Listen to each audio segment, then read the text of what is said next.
It continues to amaze me how WWE can stumble into a hot angle completely by accident, time and time again, and then somehow, over the course of several weeks, manage to burn off all that heat by booking the most complicated, convoluted, and pointless angle around what was originally a super hot angle. What's good, Internet? My name is Attack Slug. It is a fine Wednesday here in the 5 p.m. video slot, and Charlotte is your new SmackDown Women's Champion, defeating Asuka last night, tapping her out clean in the center of the ring 12 days before WrestleMania. What in the blue hell is even going on? None of this makes any sense.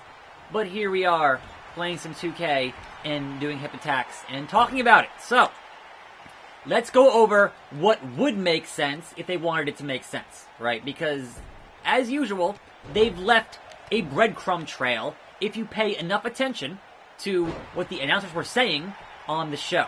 Now, in the backstage rumors, this decision was made day of the show, and Vince McMahon is infamous for making these decisions day of the show. He apparently chose to break the streak of Taker day of the show.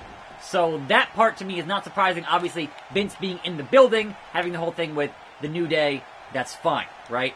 However, the reasoning, supposedly, is that they could not find a strong enough opponent for Asuka for WrestleMania. We're 12 days out. They were going to have a fatal 4-way match to see who was going to face her at Mania, but clearly they didn't think anyone in that match was good enough to face Asuka at WrestleMania. No one is ready for Asuka, etc., etc. Now, if you listen to the commentary, this was in between the matches, they were discussing Raw on Monday and how Becky, Ronda, and Charlotte are going to fight the Riot Squad on Monday, right?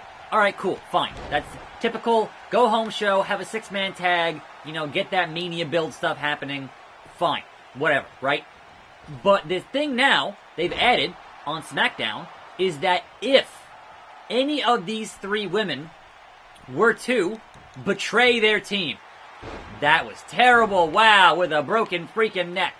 If they were to betray their team on the show, right, then they would be taken out of that main event. Now then, you would think that giving Charlotte the title on this SmackDown would mean that she betrays the team on Monday, and therefore is going to fight Asuka at WrestleMania, therefore making the match between Ronda and Becky back to being what it should have been in the first freaking place, a one-on-one contest. Because honestly, once you had Becky win the Rumble, that should have been an easy book. That should have been a very simple, straightforward feud that people wanted to see since November, and the amount of twists and turns they've taken since then has been downright ridiculous. And this is where we're currently at. Now, obviously, that is the most logical option. If you wanted to have a match for Asuka, here's Charlotte, and then you have that match between those two for that title at Mania. That's fine. No problems if they do that.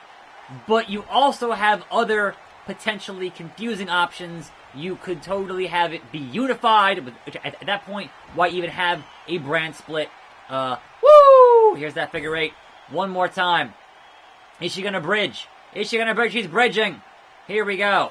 I gotta actually manage to mash the button here. Enough. This is on hard, by the way. Not legend, just hard. But thankfully I've gotten in most of the offensive part of this match, so there you go.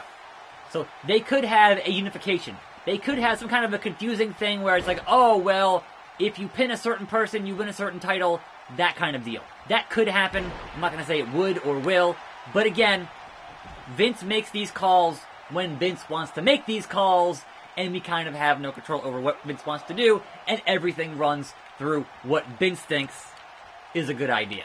So, that's kind of what's going on there. And again, what was the point of adding Charlotte to the match?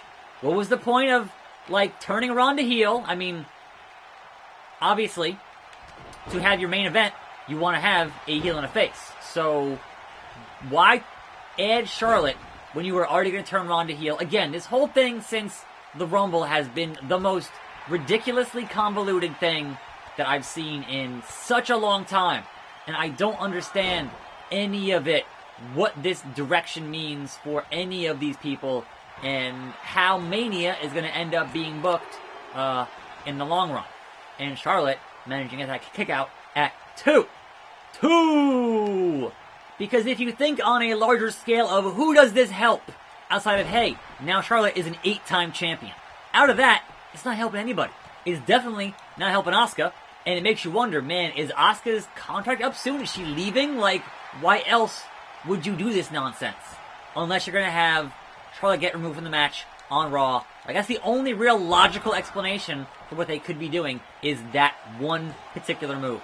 Because if they don't do that, if they go a different route with it, and you have both women as champions going into that match in the triple threat in the main event WrestleMania, like, why? What is the reasoning? What is the extra sizzle? Like, none of that makes sense. I really don't get the reasoning behind that bit of business on SmackDown. This is not going to work. This is not going to work. Ah, I got it. On SmackDown last night. So here I am discussing SmackDown from last night. So there are things for SmackDown to discuss from last night, and a handful of news tidbits, I guess here. So yes, we opened with a New Day promo, and you had Vince, and so people have always said, man, when Vince isn't backstage on SmackDown, it's a better show. So it's been noticeable with this confusing booking that Vince is clearly backstage, because he's been an on-screen character and helping out SmackDown from that capacity. So it just gets, let them do their thing. We had good SmackDown, and come on, Vince, you ruined it. Like, what are you doing?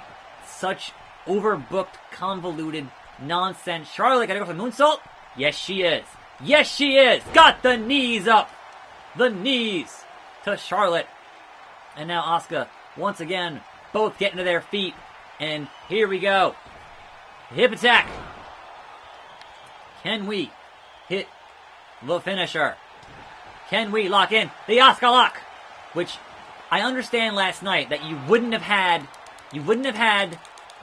Charlotte lose clean this close to Mania. That would have made no sense. But having Asuka lose clean, like, again, having the match is fine. Having her lose clean is insanely frustrating on a number of levels.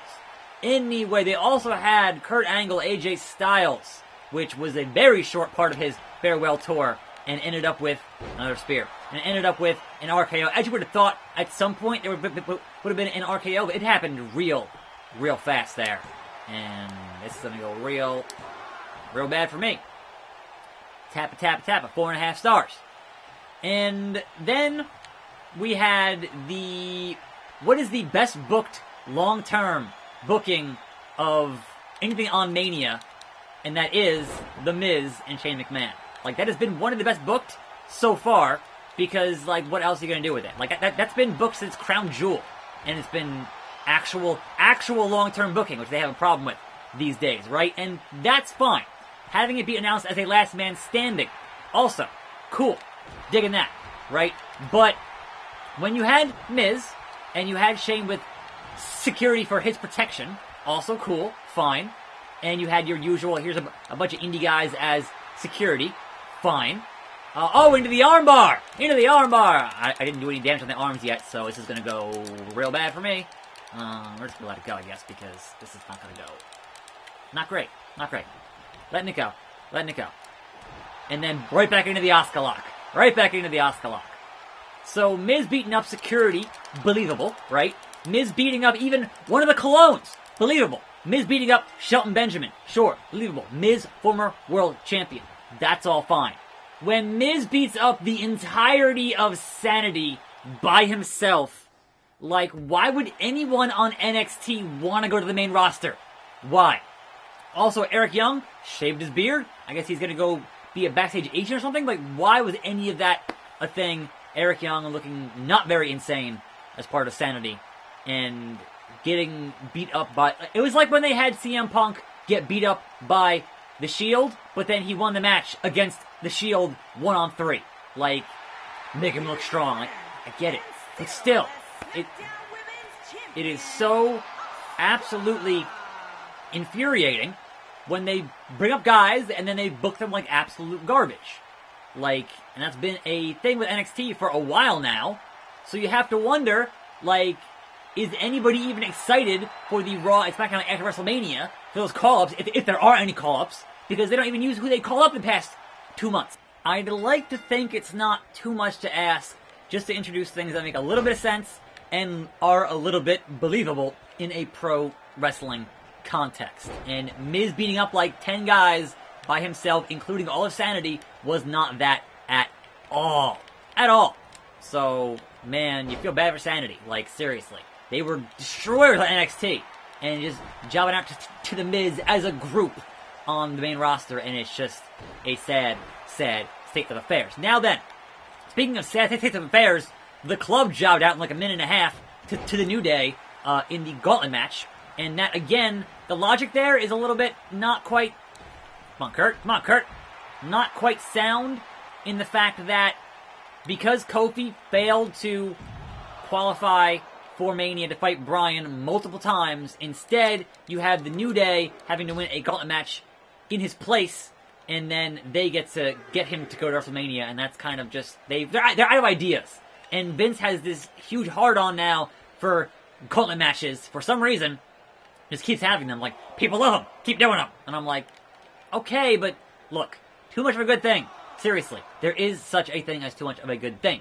So yes, the club who we've heard are just leaving at the end of their deal.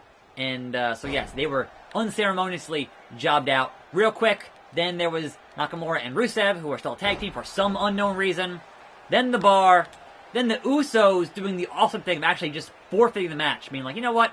We respect you. We're going to leave. We want Kofi in that match at WrestleMania. And then out comes Bryan and Rowan. And they did. You would think, all right, they would have pinned Rowan, because you're obviously not going to pin Bryan this close to Mania. But instead, they did the count-out victory. They buried Rowan under the announce table, that heavy announce table. That's happened to Big Show before. And that was the end of that chapter.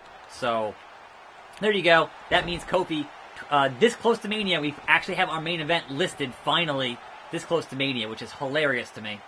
But, you know, is what it is. It's been a weird build, but it seems like they weren't even supposed to have him there in the first place because of that fan reaction on SmackDown, what even got him there to begin with. So, oh, referee bump, getting in the way of the frog splash. Anyway, onto our very brief news section here is the fact that Cain Velasquez, ex-UFC star who beat up Brock Lesnar, hashtag beat up Brock Lesnar, is going to be working for AAA at Triple Mania in August this year. So another ex-UFC star going to a wrestling promotion. And that could be a train wreck, but hey, I'll watch it. I'll totally watch that. Why not? And then also, in the Ronda, Becky, etc. news, we have that Ronda is getting the live music entrance treatment, which is Joan Jett doing her theme song, and that whole bit of business. Now, historically, looking at the numbers game there, that means Ronda gonna lose. If you look at 15 WrestleMania events where that happened at, 10 of those, if you had your own music being played in your entrance, you lost. 5 of those won. So numerically, it's not looking so good for Ronda Rousey, which we already assumed in the first place that she was probably going to lose and have Becky win because she's supposedly going to be leaving to have a family or something. So I don't know. AJ though, being phenomenal, and Kurt being real. It's damn real. So that's kind of what's going on this fine Wednesday. And I don't know. I don't have any answers for you. I really don't. The booking is just so entirely confusing on so many levels that I'm just along for the ride at this point. Like, I don't have a solid grip on what in the blue hell they're doing with their booking. It's just confusing. And is Vince senile? Yeah, probably. Like, Vince on screen is still great, though. Like, Vince in the New Day is still great on screen. He's still doing great stuff as the character of Vince McMahon. As the boss of the company, maybe not so much. And you gotta feel for Triple H, right? He builds this talent in NXT, it goes to the main roster, and just gets wasted. Just absolutely wasted. Like, how many guys in the past year have been called up from NXT and actually did anything super significant? It's a small number. Like, McIntyre is doing great, right? He's in a good spot. But so many. Like, you look at Andrade, you look at, just so many guys on both Raw and SmackDown. Where's EC3? Like, it's just kind of like that. It just kind of be like that sometimes. And AJ kicking out from Kurt Angle. How dare you? So I am your host, Attack Slug. Nothing makes sense. And I will see you next time, right here on this channel. It's true. It's damn true. And I'm out.